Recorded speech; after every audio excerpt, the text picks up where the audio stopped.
जो सफ़र हमने इतनी खुशी के साथ शुरू किया था, पता नहीं था उसमें इतनी मुश्किलें आएंगी। तो जैसा आपको पता है, हमारे सफ़र की शुरुआत होती है सांची से, पर हम बीना जाते हैं जहाँ पर हमको ट्रेन नहीं मिलती। तो हम यहाँ से झांसी जाने का फैसला करते हैं और अब आगे की कहानी।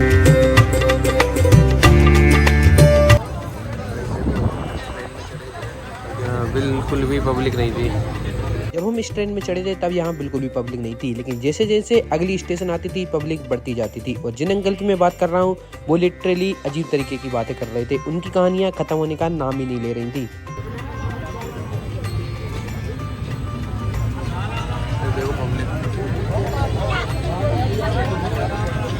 ट्रेन में बैकग्राउंड नॉइस इतना आ रहा था कि मैं वो क्लिप यहाँ पर यूज़ भी नहीं कर पा रहा। क्यों? क्योंकि उनको सुन के दिमाग खराब हो रहा था।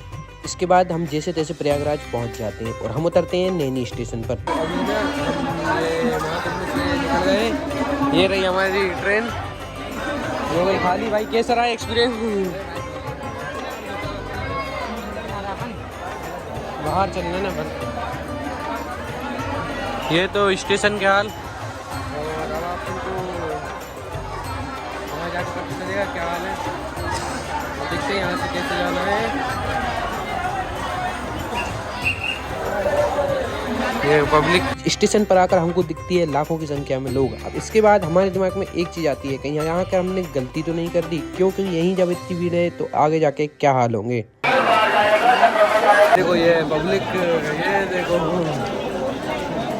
भाई बहुत पब्लिक है। हमारा 50% काम हो गया, यहाँ पहुँच गए। अब नहा लेंगे, घर तो पहुँच ही जाएंगे। मुझे लगा ही था कि घर तो पहुँच जाएंगे, लेकिन घर आने में जितना स्ट्रगल किया है ना, वो आप आगे वाले वीडियो में देखना।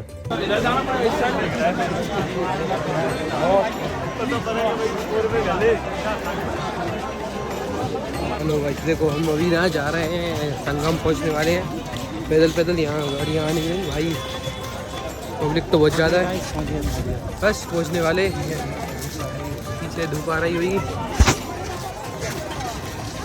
हम काले दिख रहे होंगे। ये पब्लिक देखो।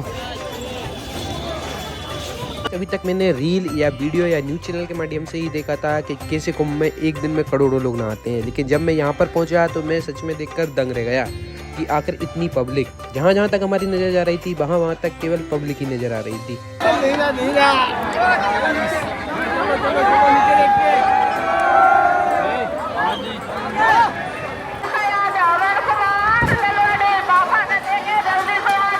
के साथ कानों में आ रहा था केवल पब्लिक का शोर। इसी के साथ यहाँ पर कानों में चुभ रही थी आवाज़ कि यहाँ पर ये आपका इंतजार कर रहे हैं और वहाँ पर वो आपका इंतजार कर रहे हैं। माना ये किसी के लिए बहुत ज़रूरी हो सकती है, लेकिन ये इतनी तेज साउंड में चल रही थी कि दिमाग खराब हो गया था। 24 घंटे से 26-27 घंटे से स्ट्रगल कर रहे थे केवल 5 मिनट के सुकून के लिए। आपकी रील नहीं बनी, आपको रील नहीं बन पाई क्योंकि यहाँ व्यवस्था नहीं है रील बनाने की। कपड़े नीचे पड़े हैं। हमारे टीम मेंबर पूरे नहीं आए, कुछ तो पहले ही घूम गए।